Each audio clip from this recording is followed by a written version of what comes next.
다음의 글은 용서에 대한 주일 설교를 들으면서 깨닫게 해주신 것들을 정리한 것입니다. 용서에 대한 설교 본문으로 다음의 말씀을 접했다. 이사야 43장 25절. 곧 나는 나를 위하여 내 허물을 도말하는 자니 내 죄를 기억하지 아니하리라. 이 말씀을 접했을 때 조금 놀라움을 느꼈다. 나를 위하여 라는 부분 때문이었다. 왜 하나님께서 우리 허물을 도말하시는 것이 하나님 자신을 위하는 것일까? 용서하지 못하면 자신에게 상처가 되니까. 그래서 자신에게 해가 되지 않도록 용서를 선택하신다는 뜻은 아닐 것이다. 그것보다는 잠언 10장 12절 미움은 다툼을 일으켜도 사랑은 모든 허물을 가리느니라. 베드로전서 4장 8절 무엇보다도 뜨겁게 서로 사랑할지니 사랑은 허다한 죄를 덮느니라 라고 말씀하셨듯이 우리를 사랑하시는 하늘 아버지께서는 우리의 허물을 덮는 것이 당신의 성품이시기 때문에 나를 위하여 내 허물을 도말한다 라고 말씀하시지 않으셨을까? 설교 본문을 킹 제임스 버전으로 보면 더 눈에 띄는 부분이 나온다. 이사야 43장 25절 even I, am he that blotteth out thy transgressions for my own sake, and will not remember thy sins.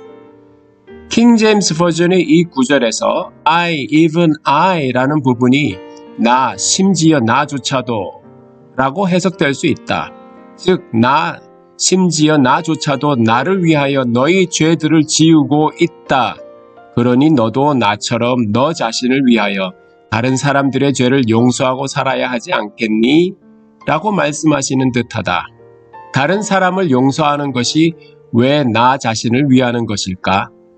그것은 내 이웃을 내 몸과 같이 사랑하라고 하신 우리 주님의 명령이 내가 내 자신을 용서하는 만큼 이웃을 용서해야 한다는 것을 의미하기 때문일 것이다. 하나님의 사랑이 내 안에 있다면, 그리고 내가 하나님의 말씀을 마음으로 믿어 의롭게 되었다면 허물을 덮지 않는 것이 마음을 괴롭게 할 것이기 때문에 나 자신을 위하여 남을 용서하는 것을 선택하게 될 것이다. 심지어 하나님께서도 그렇게 하시는데 말이다. 사람은 자기 자신에게 있어서는 죄와 자신을 분리해서 죄는 미워하되 자신에게는 관대하게 대하는 것이 가능하다. 필립 얀시가 한 말입니다. 그러므로 타인을 얼만큼 용서해야 하나요? 라고 묻는다면 주님은 네가 네 자신을 용서하는 만큼이라고 답하실 것이다. 이사야 43장 25절 킹 제임스 버전에서 blotteth 라는 동사의 도말한 타다라는 동사의 시제가 현재라는 것도 눈여겨볼 만하다. 하나님은 용서하신 것으로 끝난 것이 아니라 지금도 용서하고 계신 것이다. 창세기 50장엔 이상한 구절이 나온다. 창세기 50장 16절에서 17절 요셉에게 말을 전하여 이르되 당신의 아버지가 돌아가시기 전에 명령하여 이르시기를 너희는 이같이 요셉에게 이르라. 내 형들이 네게 악을 행하였을지라도 이제 바라건대 그들의 허물과 죄를 용서하라 하셨나니 당신 아버지의 하나님의 종들인 우리 죄를 이제 용서하소서 하매 요셉이 그들이 그에게 하는 말을 들을 때에 울었더라. 성경 어디에도 요셉이 형들을 용서해야 한다고 야곱이 말했다는 것을 뒷받침할 만한 구절은 없습니다. 용서하라는 말은 오직 형들의 입에서만 나온 얘기다. 미국 게이트웨이 처치의 로버트 모리스 목사님은 형들이 요셉에게 아버지께서 용서하라고 했다는 거짓말을 함으로써 자신들이 요셉의 복수를 피하고자 했다고 말한다. 솔직하게 우리가 잘못했으니 벌을 내려주시오, 용서를 구합니다 라고 말하는 대신 여전히 지난날에 요셉이 들짐승에게 죽임을 당했다고 아버지가 믿게끔 했던 그때처럼 거짓으로 요셉을 기만하고 있는 것이다. 물론 하나님의 지혜가 함께했던 요셉은 이것을 간파했을 것이다. 그래서 심히 슬펐을 것이다. 요셉이 그들이 그에게 하는 말을 들을 때에 울었더라. 여기서 의문이 생긴다. 과연 과거를 뉘우치지도 않고 여전히 거짓으로 상황을 모면하려는 사람도 용서할 수 있는가?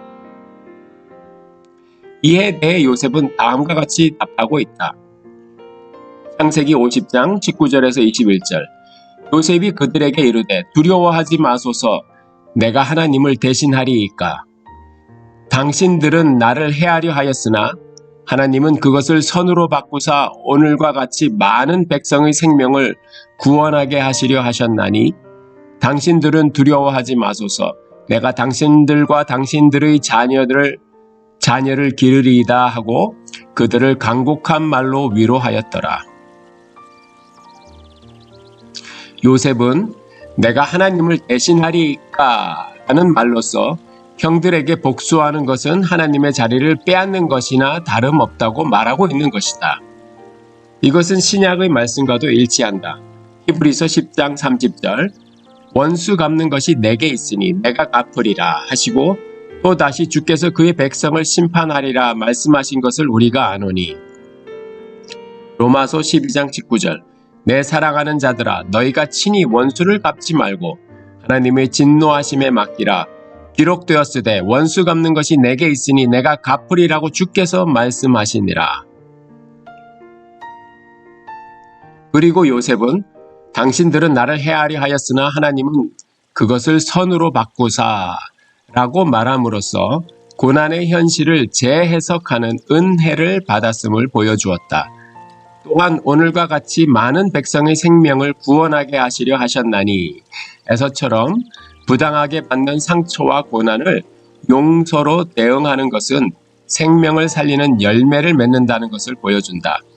우리 주님께서 누가복음 23장 34절에 이에 예수께서 이르시되 아버지 저들을 사하여 주옵소서 자기들이 하는 것을 알지 못함이니이다 라고 하신 용서의 음성을 듣고 우평 강도도 백부장도 그 자리에서 구원을 받을 수 있었다.